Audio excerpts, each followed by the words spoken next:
네, 윤석열 대통령이 오늘 임기 중 첫 개각을 단행했습니다. 장관급 2명을 인선하고 차관급 13명을 교체했는데요. 네, 대통령실 출입하는 방현덕 기자와 더 자세히 알아보겠습니다. 어서 오십시오. 안녕하십니까? 안녕하세요. 네. 자, 저희가 하나하나 자세히 짚어보기 전에 이번 소폭 개각에 대한 총평부터 저희가 들어보겠습니다. 일단 여소야대 상황에서 인사청문회가 꼭 필요한 장관 자리에는 꼭 필요한 최소한도로 교체를 단행했다.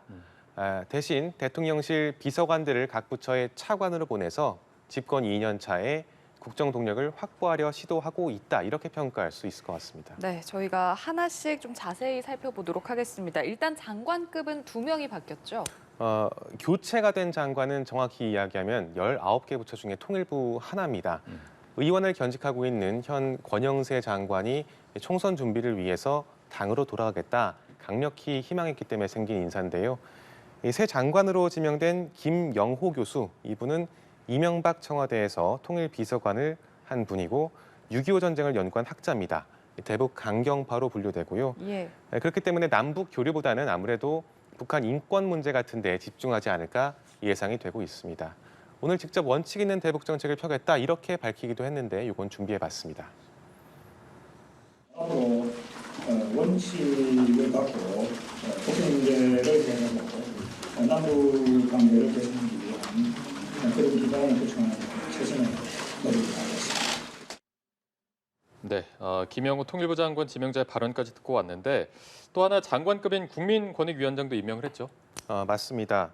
권익위원장은 청문회가 없는 자리입니다. 지난 정권에서 임명됐던 전현희 위원장이 임기가 만료돼서 나갔기 때문에 현재 공석이고 아마 다음 주부터 바로 업무를 시작할 것 같습니다. 네. 새 권익위원장 김홍일 전 고검장이라는 분인데 이분은 윤 대통령과 검찰에서 함께 일했고 또 지난 대선 캠프에서도 활동했습니다. 여러 가지 사정으로 흔들리고 있는 그런 일들을 빨리 안정시키고 권익위가 반부패 총괄기관을 자임하고 있는 만큼 검사 출신이 가는 거가 영 어색하진 않습니다. 다만 야당에서는 사람이 검사밖에 없느냐 또 이런 비판도 나오고 있습니다. 예. 이번 개각에서 좀 가장 주목받는 인사라고 한다면 대한민국 최초 여자 역도 금메달리스트 장미란 선수가 아닐까 싶은데요. 맞습니다. 저희도 아침까지 몰랐는데요. 인사 경위를 취재해 보니까 아주 보안이 철저한 보안 속에서 이루어진 거고 심지어는 용산의 고위 관계자들도 대부분 몰랐다라는 답이 왔습니다. 예.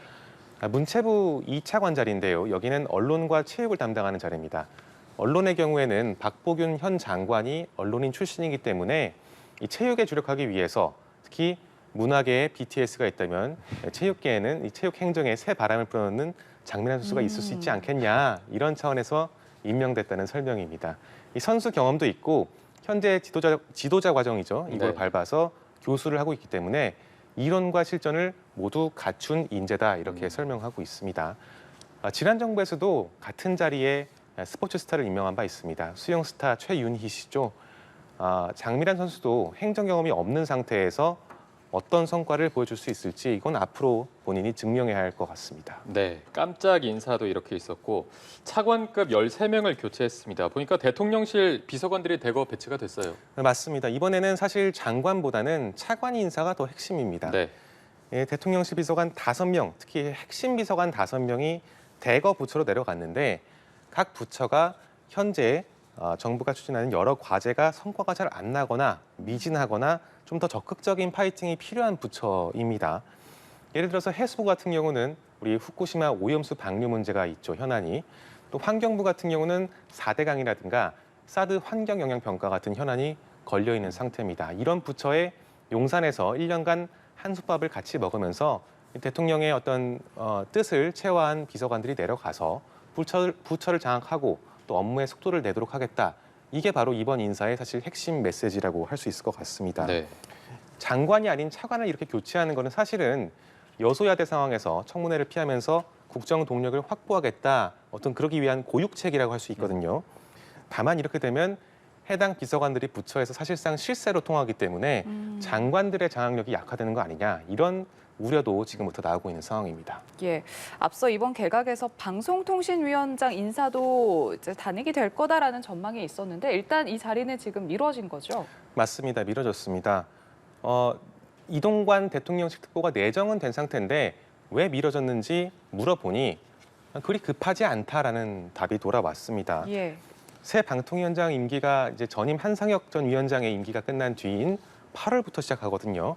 그때까지 시간이 좀 남았고 현재 방통위원 구도도 3명이 있는데 여당 성향이 더 많습니다. 그렇기 때문에 지금 대통령실에서 추진하는 KBS 수신료 분리 같은 사안도 뜻대로 진행되고 있기 때문에 하루가 시급하게 필요하다. 이런 상황은 확실히 아닌 것 같습니다. 예.